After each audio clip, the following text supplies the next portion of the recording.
Hello, welcome to lecture number 2 of macroeconomics. Last class में हम लोगों ने देखा था the basics of accounting for national income accounting.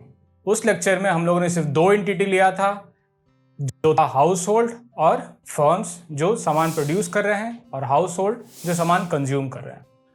उसके बाद हम लोगों ने देखा था ये तीनों चीज़ जिससे नेशनल इनकम कैलकुलेट होता है। तो पहला है एक्सपेंडिचर मेथड, दूसरा है प्रोडक्ट मेथड और तीसरा है इनकम मेथड।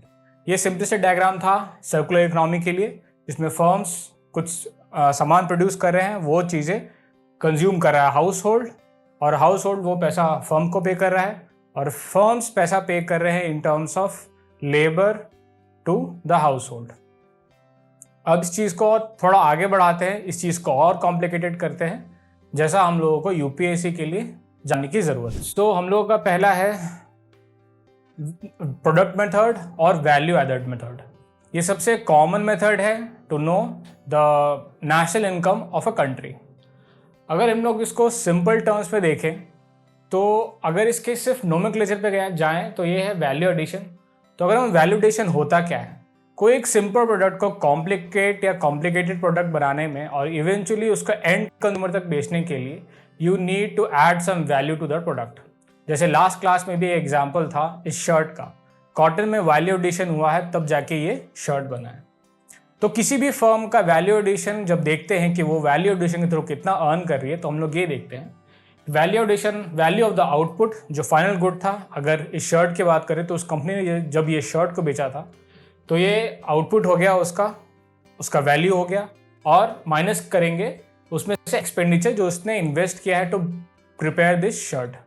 तो जो भी इन्वेस्टमेंट था या इसका जो इनपुट था उसको हम लोग माइनस कर देंगे और इवेंचुअली वो बन जाएगा the value of how much value it was added to the cotton to get the final product that is the shirt. तो हम लोग जब इनपुट के बारे में देखते हैं तो इनपुट होता क्या है, तो हम लोगों को जब कंट्री के ओवरऑल ज्योग्राफी या इकोनॉमी के बारे में जानना का ज़रूरत पड़ती है, तो हम लोग देखते हैं कि एक प्रोडक्ट या पूरा कंट्री एक नेचुरल रिसोर्स को फाइनल गुड्स में कैसे ट्रांसफॉर्म कर रहा है।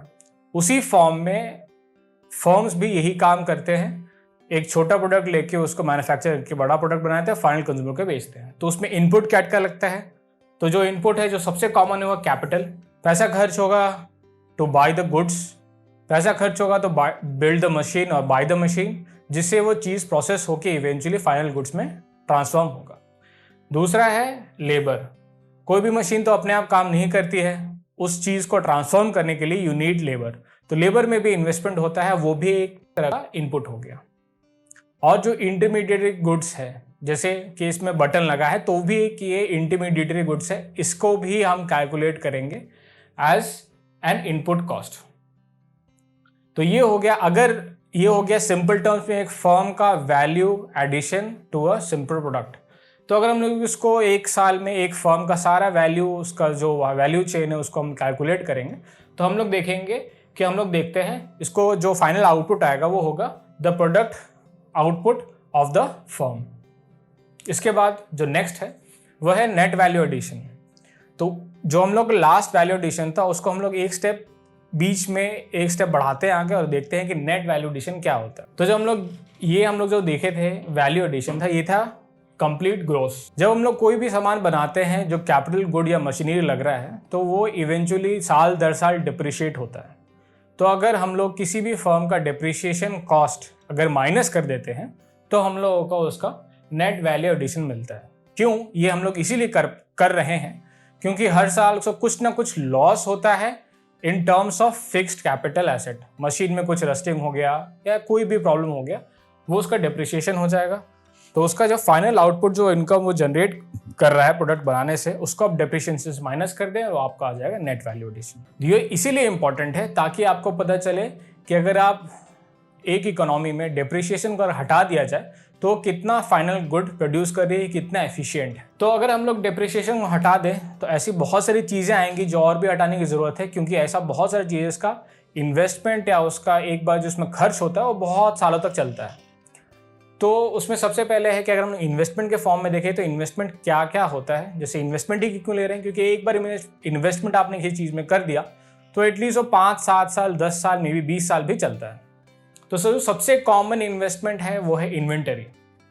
तो अगर इन्वेंटरी की बात किया जाए तो कोई सामान किसी कंपनी ने बनाया, मान लीजिए 100 आइटम्स बनाए हैं किसी कंपनी ने और इवेंचुअली 90 सेल करती है उस साल में, तो 10 उसका इन्वेंट्री हो गया जो वो अगले साल वो सेल करेगी। तो ये ऐसा वो उसका कैपिटल हो गया या फिर उसका बेनिफिट हो गया, इवेंचुअली उसका अर्निंग होगा उसी एंटिटी से। तो ये इन्वेंटरी हो गया।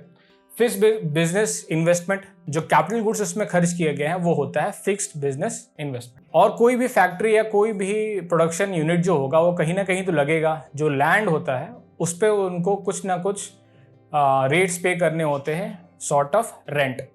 तो रेजिडेंशियल इन्वेस्टमेंट अगर कोई करता है तो वो भी उसी में काउंट होगा। तो ये सारे मिला के अगर आप इन सब चीज़ों को मिला के देखें तो eventually you get net value addition. तो for the sake of knowing the exact value कि एक इकोनॉमी या एक फर्म इवेंचुअली डिप्रिशिएशन को और ये सारे इन्वेस्टमेंट को हटा के कितना वैल्यू जनरेट कर रही है, उसको हम लोग जानते हैं नेट वैल्यू एडिशन। तो अगर छोटे फर्म के लिए ले ले, एक सिंगल फर्म के लिए, तो नेट वैल्यूएशन उसको पता चल जाएगा कि नेट वैल्यू कितना ऐड किया। और इवेंचुअली सारे फर्म्स को अगर हम जोड़ लें हमारे कंट्री में तो वो हो जाएगा कंट्री का जीडीपी या national income in terms of value added method या product method. Now we come to expenditure method. जब हम लोग एक्सपेंडिचर मेथड के बारे में बात करेंगे तो इट सिंपली मीन्स कि कितना पैसा खर्च हो रहा है इन an economy for buying of goods and services. तो अगर इन एंटिटीज़ के बारे में बात करें कि कौन एक्सपेंडिचर कर रहा है, तो वो 3 एंटिटीज़ है। एक तो है फर्म्स, दूसरा है हाउस होल्ड और तीसरा है गवर्नमेंट। तो फर्म्स किस लिए एक्सपेंडिचर करते हैं? To buy the input goods, the labour and some investment to produce the final good. तो ये सारा स्पेंडिंग है, ये सारे एक्सपेंडिचर वो लोग कहाँ कर रहे हैं? तो उसी सेम इकोनॉमी में कर रहे हैं जहाँ पे वो सामान प्रोड्यूस हो रहा है, जहाँ पे ये ऑपरेट कर रहे हैं। अब आता है हाउस होल्ड। हाउस होल्ड का काम ही है चीज़ों को कंज्यूम करना और चीज़ों सर्विसेज को कंज्यूम करना। दैट्स इकोनॉमी में उनका यही रोल है। अब आते हैं गवर्नमेंट। गवर्नमेंट में बहुत सारे गुड्स एंड सर्विसेज कंज्यूम करती है। जैसे कि कोई भी गवर्नमेंट डिपार्टमेंट होगा तो उसमें चेयर, टेबल, कंप्यूटर्स खरीदे जाएंगे और उसको रिप्लेस किया जाएगा। तो गवर्नमेंट भी एक प्लेयर है, एक एंटिटी है for spending some money to buy goods and services in an economy. और ये सब सर्विसेज कौन प्रोवाइड करता है और गुड्स कौन बनाता है? वो है फर्म्स। तो जैसा कि पहले वाला ये था, ये सेम हो गया। सब गुड्स इसी एंटिटी में, इसी सर्कल में घूम रहा है, मनी भी इसी सर्कल में घूम रहा है। यहाँ गुड प्रोड्यूस होता है, यहाँ पे सेल किया जाता है, ये इसको तनख्वाह देती है और इवेंचुअली ये सर्कल चलता रहता है।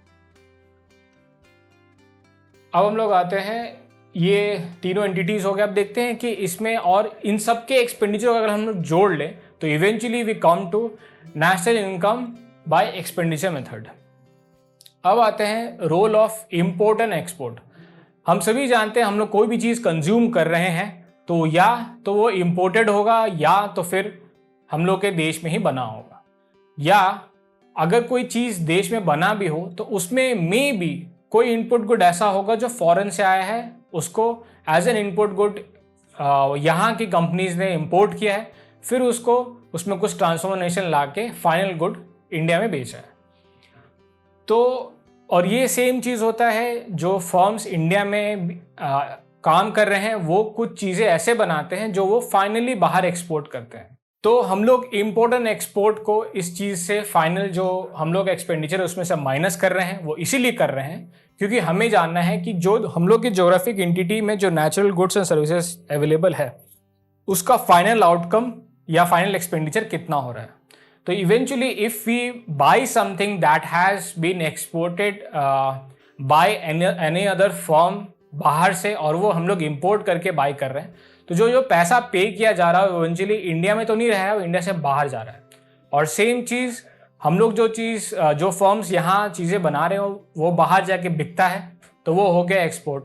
तो वो क्योंकि पैसा बाहर से अंदर आ रहा है, हमारे देश में आ रहा है, तो इन चीज़ों को कंसिडर करके we have to deduce that जो भी इम्पोर्ट और एक्सपोर्ट है इन सब चीज़ का वैल्यू को माइनस करके उसके बाद हम लोग देखते हैं कि फाइनल एक्सपेंडिचर इस इकोनॉमी में क्या हुआ है। अब आते हैं हम लोग इनकम मेथड पे।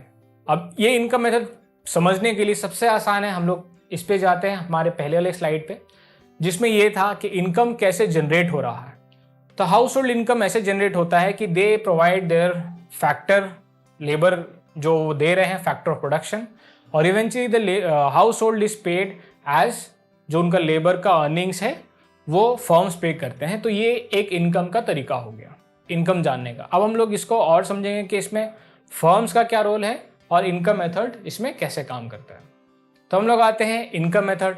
इनकम मेथड में क्या है, हुज इनकम। हम लोग पहले पूछेंगे किसका इनकम। इनकम तो सब लोग कुछ ना कुछ प्रोड्यूस कर ही रहे हैं इकोनॉमी में। तो पहले देखते हैं income versus salary slash wages. एक होता है सैलरी, जो आप अपना लेबर दे के यू अर्न दैट मनी, तो वो हो गया सैलरी एंड वेजेस। और दूसरा है pure income of the firms, क्योंकि फर्म्स इवेंचुअली कोई चीज़ बेच रहा है और उसमें इनकम इनपुट कॉस्ट को हटा दिया जाए तो वो उसका प्योर इनकम हो गया। अब हम लोग इनकम ऑफ फर्म्स में जाएंगे। जैसे मैंने पहले बताया, wages earn by all house hold. जो इनकम है फर्म्स का, जो पहले वाले स्लाइड में था कि सर्कुलर इकोनॉमी में पैसा कहाँ से कहाँ घूम रहा है, तो फर्म जो पैसा देंगे फाइनली अपने हाउस होल्ड को, अपने लेबर्स को, वो हाउस होल्ड में जाएगा। फिर उसी जियोग्राफिकल एंटिटी में जो फर्म्स ऑपरेट कर रहे हैं उसको वो पैसा मिल जाएगा for exchange of goods and services. अब इवेंचुअली ये तो डबल काउंटिंग को अवॉइड करने के लिए हम लोग ग्रॉस प्रॉफिट जो फर्म्स अर्न कर रही है उसको हम लोग माइनस कर देते हैं, और जो इंटरेस्ट कमाते हैं हाउस होल्ड और जो रेंट कमाते हैं household for allowing that business entity to operate in its land, उन सब चीज़ को माइनस करके हम लोग फर्म का इनकम कैलकुलेट करते हैं। तो ये हो गया, ये 3 मेथड हैं टू नो कि इवेंचुअली कैसे इनकम से आप, हाउस होल्ड इनकम से भी आप नेशनल इनकम कैलकुलेट कर सकते हैं।